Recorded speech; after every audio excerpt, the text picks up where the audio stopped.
Well, back to the LZ assaults and PZs day after day. But we all received a big surprise at the 116th AHC in the form of infusion orders. What we heard was that the 128th Assault Helicopter Company were losing many of their veterans due to deaths, wounded guys, and guys whose tours were up consisting of crew chiefs and pilots. We were to go to the 128th as veterans who could help with the day-to-day combat missions. Too many new guys could be a problem in any combat company, especially helicopter companies. I carried a note from my flight leader expressing my wish to be assigned a crew chief as soon as possible, and he indicated that I was a good crew chief and good with a door gun. I, Harry Hetrick, Denny Fuller, and Ray Hopkins were assigned to the 128th AHC. Harry, Denny, and I were very experienced crew chiefs with both air medals and air medals for valor. Ray was in maintenance his whole time and could teach others. Pilots were assigned with us to the 128th AHC to bring experienced pilots into the combat crews. I don't know the names of the pilots as I didn't pay a whole lot of attention to pilots, but they were veterans. It was the sort of thing that pilots hung together with other pilots and crew chiefs, and gunners hung together with other crew chiefs and gunners, and maintenance guys hung out with other maintenance guys. Much of this had to do with everyone trying to learn as much as possible as fast as they could from veterans of their specific trade. A lot of lives depended on the helicopters and their combat crews and their specific know-how. I was made a crew chief in the 128th Assault Helicopter Company known as the Tomahawks in Puloy Base Camp almost immediately. We new veterans were told that if we found some practices lacking in efficiency that we were told to correct things. We were sort of made head crew chiefs in the 128th immediately. The 116th AHC in Cu-Chi was well known as a battle-hardened combat outfit. While we worked with mostly the 25th Infantry Division in the 116th, we would be working with mostly the 1st Infantry Division in the 128th. Although at times we worked with anyone in our sector and beyond at times. The 25th Infantry and the 1st Infantry worked primarily in the same areas in the 3rd Corps, which seemed like in 1968 was the hottest combat area in all of Vietnam. No rest for anyone. There were several things that I thought could be improved once I got to the 128th and began flying with the flight on combat missions. The missions were the same as the 116th LZs, PZs, and medevac missions, but a lot more single missions than the 116th, which I began to very much like.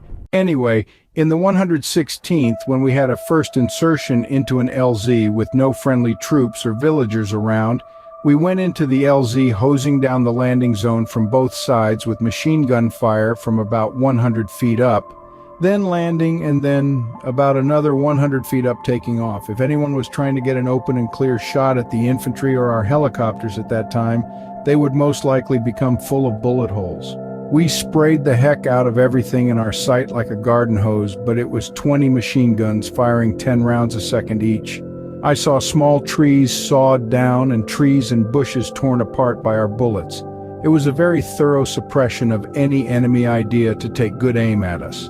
And when there were friendlies on one side going into an LZ or lifting off a PZ, we would fire full blast on the opposite side. We were always shooting as much as we could in these situations. It is what saved many of our aircrew lives and infantry lives. The infantry loved it when we tore the heck out of everything with our machine guns, and so did we. What the problem was that I saw was that many of the crew chiefs and gunners still had 200-round machine gun ammo cans attached to their machine guns.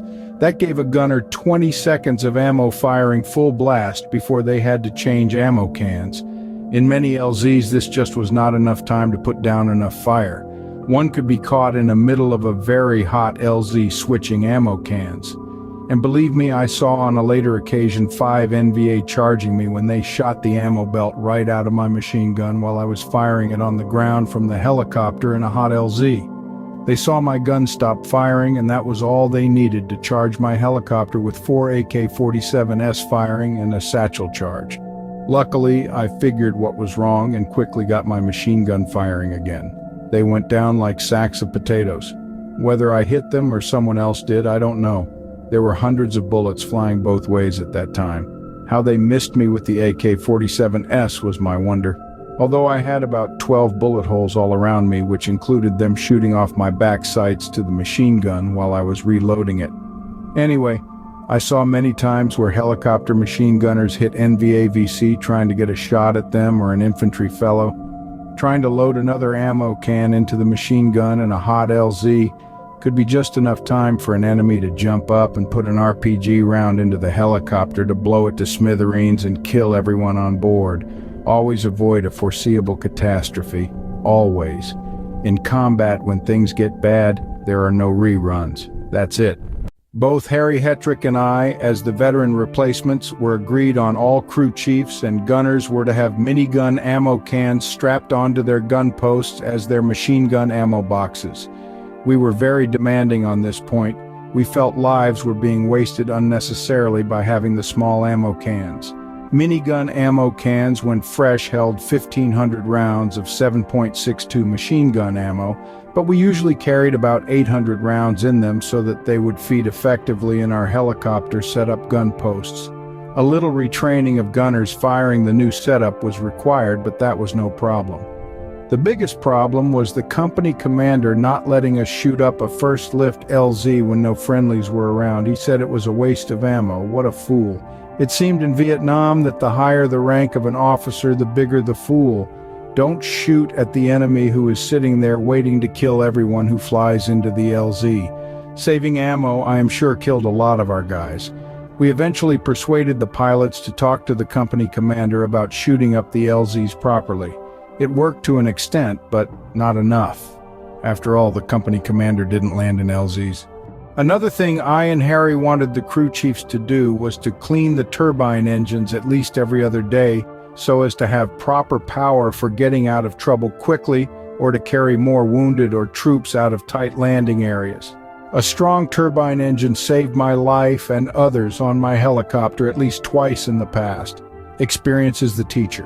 This supping up of the turbine engine required the crew chiefs to have a covered container of water in their helicopter revetments so that when they land for the day, the AC revs the engine up while the crew chief climbs on top of the helicopter and little by little throws water into the inlet of the turbine engine.